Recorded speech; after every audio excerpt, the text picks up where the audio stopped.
سفر رؤسای جمهور ایران به نیویورک هر ساله با حاشیه‌های پررنگ‌تر از متن همراهه. امسال حاشیه‌ها زودتر از سفر آغاز شدن وقتی که محدودیت‌هایی برای خرید این هیئت اعمال شد.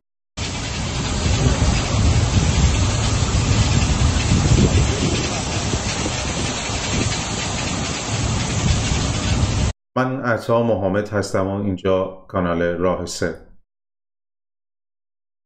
اتفاقی که توی سفر اخیر افتاده بود که وزارت خارجه آمریکا بر اساس سابقه رفتار دیپلمات‌های ایرانی تصمیم گرفت که 2 از فرودگاه‌هایی که در محدوده حرکتی دیپلمات‌های ایران قرار دارند رو محدودیت خرید براش بگذاره. یکی کاسکو و دیگری سامز کلاب.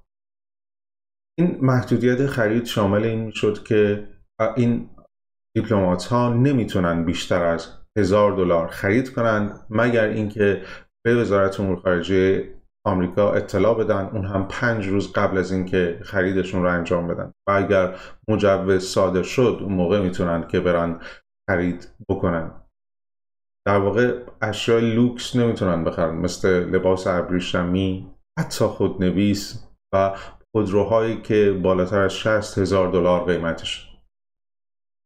بیانیه وزارت امور خارجه و توضیحاتی که یکی از سخنگوها نسبت به این اقدام داشت میگفتش که وقتی مردم ایران در مشکلات زیادی هستند چرا اصلا باید اینا بیان اینجا و خرید کنن.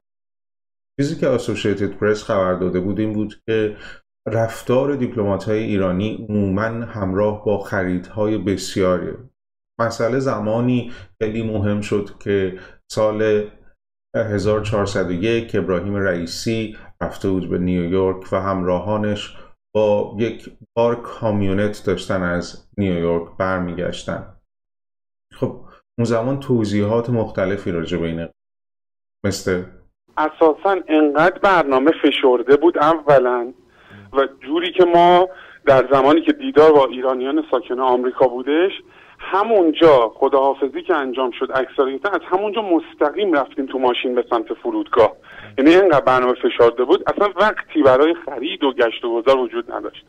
مسئله بعد اینه که همین ماجرای این رسانه سعودی اینترنشنال اینقدر که برای هیئت ایرانی خرج کرده بود برای هیئت عربستانی خرج نکرده بود. 2 دوربین کامل مستقر هم دم سازمان ملل هم دم در هتل 24 ساعته 3 شیفت تصویر میگرفت. اگه کسی خارج شده بود از هتل رفته بودش خرید فروشگاه اینا یه فریم عکس باید در می اومد دیگه.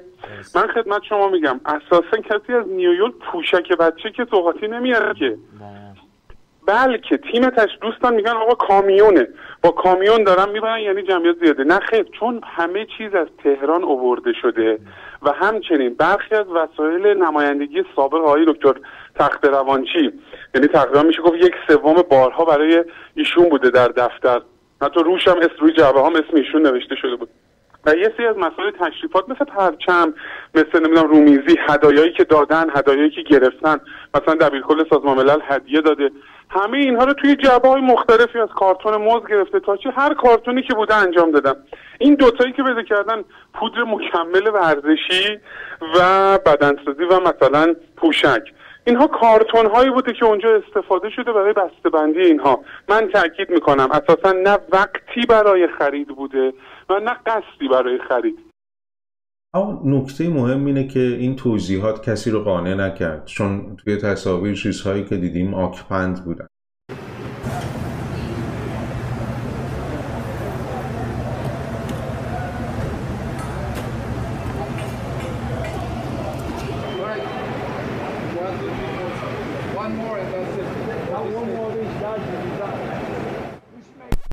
اما این اولین بار نبود که این اتفاق داشت میافتاد. در دوره‌ای که محمود احمدی نژاد هم به نیویورک رفته بود، به ویژه سفر آخرش، خب همراهان خیلی زیادی داشت. در یکی از نامه‌نگاری‌های مجلس ما متوجه میشیم که برای 175 نفر درخواست ویزا شده بود و برای 125 نفر ویزا صادر میشه. اینها به نیویورک میرن و خرید میکنن، در یک هتل بسیار لاکچری هم اقامت میکنن و خب همه اینها دست مایه طنز میشه. اون زمان یک کاریکاتوری منتشر میشه که محمود احمدی نژاد با لباس سفید و نوشته I love you New York. اما دوره رئیسی این اتفاقها، اگر برگردیم به دوره رئیسی، اتفاقها کم نبودن دیگه.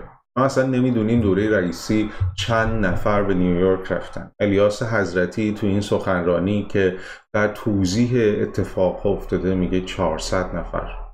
به خبرنگارها ویزا ندادن آمریکایی. خب این دفعه برخوردشون خیلی بد بود.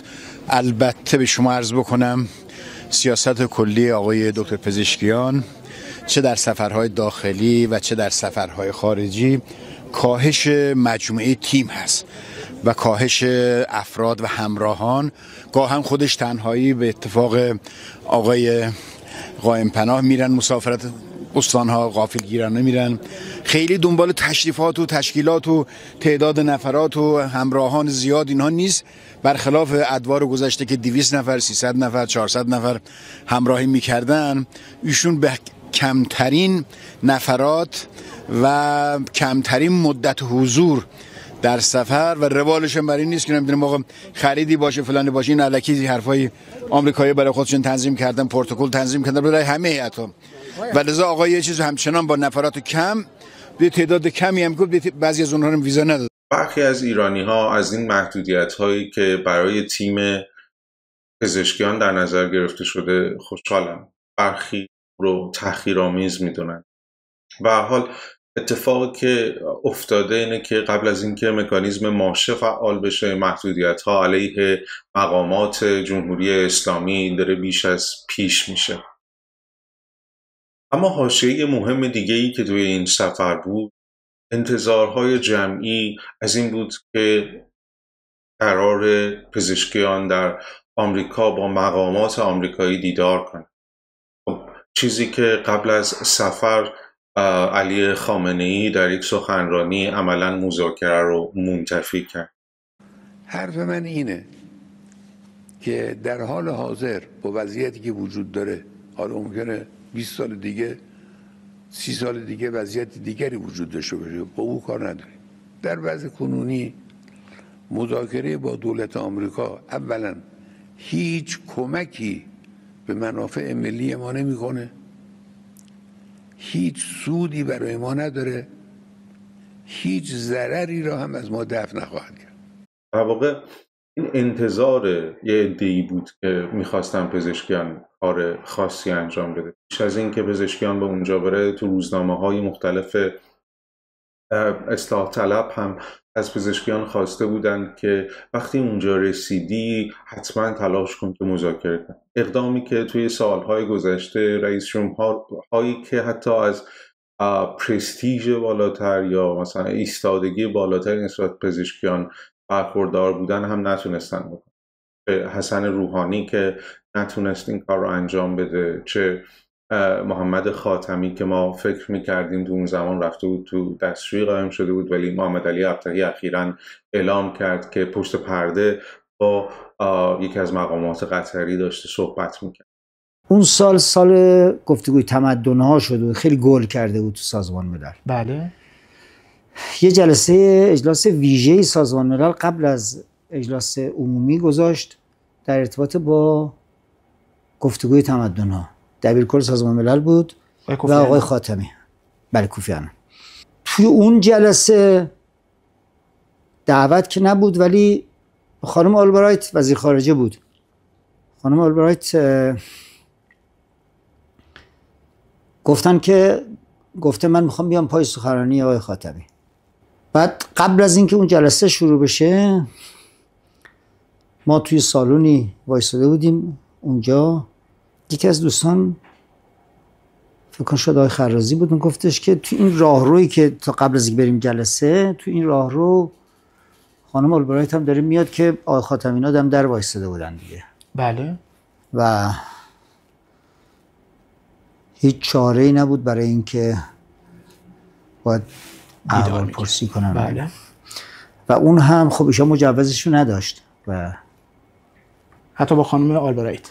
بله بله، با مقامات آمریکایی. بله. خیلی آقای خاتمی یه کمی ملتهب شد که چیکار کنیم. این آقای امیر قطر اون موقع پدر این آقای الان هستش، هیکل درشتی هم داشت، این بغل آقای خاتمی وایسیده بود. اون من در گوشش گفتم ماجرا اینه که داره خانم آلبرایت میاد. اونم لطف کرد همراه آقای خاتمی شروع کرد راه رفتن. یه سالن بزرگی بود. بله. ما دم در وایسیده بودیم، یعنی آقای خاتمی در حقیقت صاحب مجلس بود. درسته. رفتیم اون عقب سالن وایسادیم، یک مثلا چیزی هم بود جلوش، توی سالن یه پرده‌ای هم وسط سالن بود. رفتیم اونجا وایسادیم، با خانم آلبرایت اومد و با بقیه سلام علیک کرد و دیدار خاتمی نیست و رفت. این دیگه تبدیل شد به دستشویی و مسشویی و اینجور چیزا و اینا. واقعیتش این بود. دستشویی نبوده واقعا. نه. نکته اینه که این سفرها به نیویورک یک محلی هستن برای اینکه دیپلماسی اتفاق بیفته و گروه‌های مختلف بتونن با گروه‌های مختلف دیگه‌ای از کشورها صحبت کنند، اقدام برای توافقات مختلفی زمینه سازی کنند. اما آنچه که این اقدامات علیه جمهوری اسلامی داره به وجود میاره اینه که عملاً نمیتونن کارهای خودشون رو پوشش بدن، چون اکثر کسانی که مجوز نگرفتن یا ویزا نگرفتن برای حضور در نیویورک تیم رسانه‌ای دولت بودند و خب جمهوری اسلامی نمیتونه چنان که میخواد آنچه که پزشکیان در نیویورک انجام داده رو پوشش بده. پس به یک معنا دیپلماسی نمادین جمهوری اسلامی اتفاق نخواهد افتاد.